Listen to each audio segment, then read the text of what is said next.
And yet, so many of us, even today, if we look at our lives, we forget that God has created us in His image, that we are His representation on earth. And today God is asking you, and where I put Adam, I want you to put your name. He's asking, Adam, why are you hiding? Who told you that you were naked? Who told you that you were inadequate? Who told you that you were a failure? Who told you that you are ugly and that you are not acceptable to God? Whose voice have you been listening to? Have you been listening to the echoes in your mind that come from the enemy? And yet it goes back to one simple thing. That where things changed, Adam and Eve used to walk with God in the garden. They used to fellowship with God. They used to talk with God like you and I are talking right now.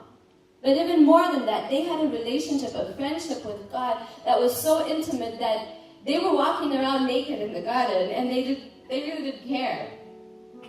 Because they were that close and that deep and that intimate with God. And there was no fear in their relationship.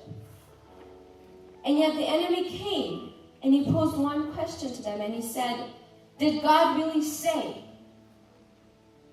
Did God really say that you shouldn't do this? And then he takes it a step further and he said, no, the reason God said that is because He knows that the moment you eat of this fruit, that you're going to be like Him. Now, isn't that crazy? What does the Bible say in chapter 1? He says, God made man in His own image and in His likeness. How much more can you be like God than you already are? The only difference being that the only thing that you knew, Adam, was God's goodness.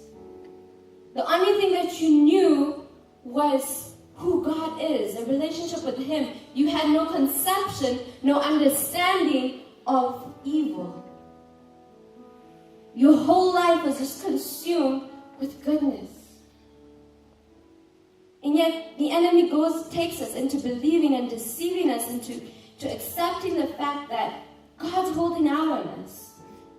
God's keeping something away from us. And so we spend our lives and we expend energy